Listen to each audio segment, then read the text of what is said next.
Welcome to Menkaure's Funerary Complex.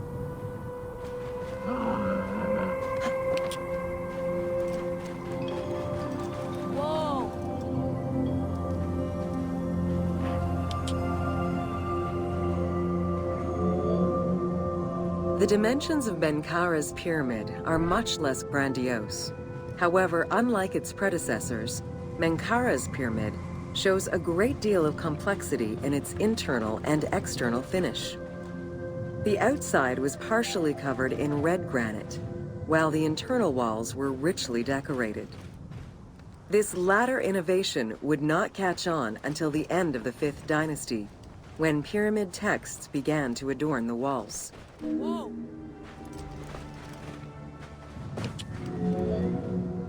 Menkaure's pyramid contains 2 sloping passages, both located in the northern side of the structure.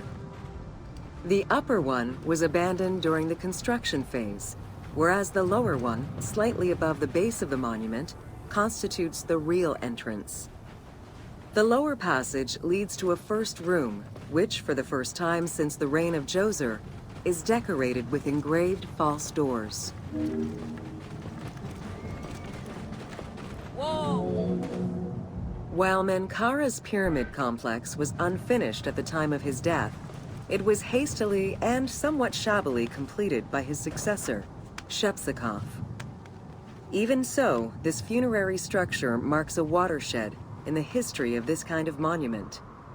From then onwards, the pyramid shrank, whereas the mortuary temple expanded both in its quantitative and qualitative aspects. Of particular note, it is within Menkaure's mortuary temple that one can find the heaviest block of limestone ever used for a pyramid complex, weighing in at over 200 tons. Menkaure's causeway was completed in mud brick by the king's successor, whereas the lower part was nothing more than a simple ramp. As for the Valley Temple, it was built in 2 phases. The foundations were first laid out in limestone during Menkaure's reign, but the temple itself was completed in mud brick afterwards. As such, the Valley Temple was soon damaged and ended up being completely rebuilt during the 6th dynasty. 3 small structures, referred to as Menkaure's Queen's Pyramids, were erected along the southern side of the main pyramid. One of them was a smooth-faced pyramid, while the other 2 were more basic step pyramids. It is difficult to assess whether the latter were designed as such or were left unfinished with no casing to smooth out their surfaces. Whoa! The easternmost pyramid was built with the traditional rooms and corridors found within a satellite pyramid meant to house the king's ka.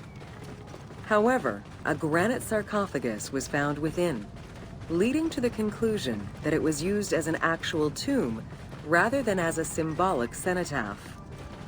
Drawing on these observations, some assume that this pyramid was first built as a satellite pyramid for the king's ka, before seeing its purpose change to that of a queen's tomb. Which queen, however, remains a mystery.